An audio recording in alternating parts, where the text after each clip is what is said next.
saya Linda Leanis dari Prodi Bank Syariah Fakultas Syariah dan Hukum. Saya akan menjelaskan pengertian dan macam-macam dari riba.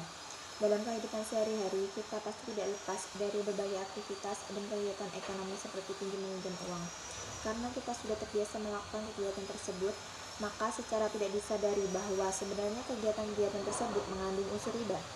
Dalam Islam, riba sangatlah diharamkan. Mari kita pelajari lebih detail mengenai macam-macam riba beserta pengertian hukum riba dalam Islam. Arti riba melebihkan jumlah pengembalian dari total pokok pinjaman yang diberikan kepada peminjam dengan menetapkan atau membebankan suku bunga berdasarkan persentase tertentu. Sebagai contoh, saya meminjam uang sebesar 10.000 dalam jangka waktu tempo selama 1 bulan.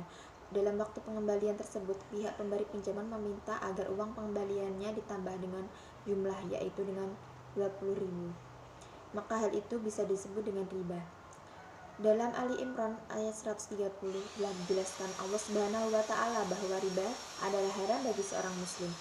Firman Allah, "Hai orang-orang yang beriman, janganlah kamu memakan riba dengan berlipat ganda dan bertakwalah kamu kepada Allah agar kamu mendapatkan keberuntungan." Quran Surat Ali Imran ayat 130. Begitulah mengapa kita dilarang melakukan riba.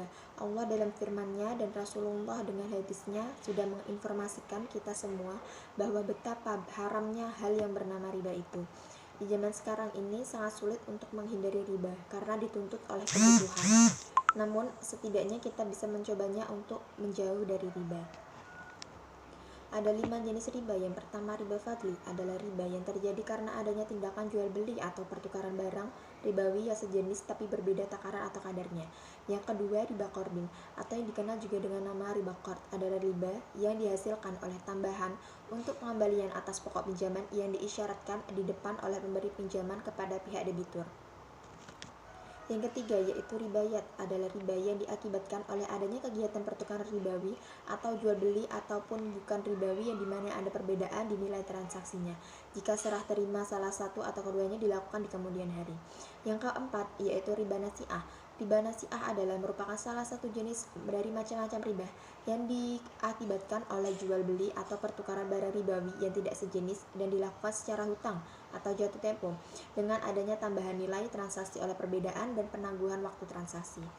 Yang kelima, yaitu riba dain atau jahiliyah, adalah jenis riba yang disebabkan karena hutang yang dibayarkan lebih tinggi daripada pokok hutang sehingga menyebabkan si peminjam uang tidak mampu membayar atau melunasi hutang setelah jatuh tempo.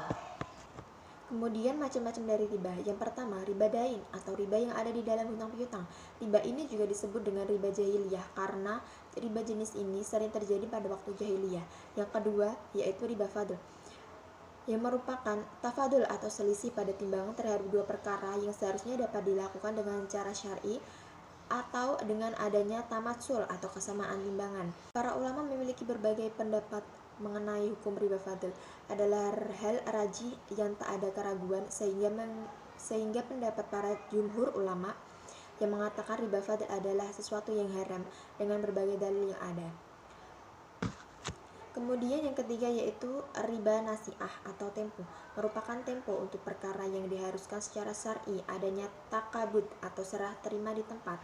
Sekian penjelasan saya mengenai riba serta pembagiannya. Mohon maaf jika ada salah kata. Wassalamualaikum warahmatullahi wabarakatuh.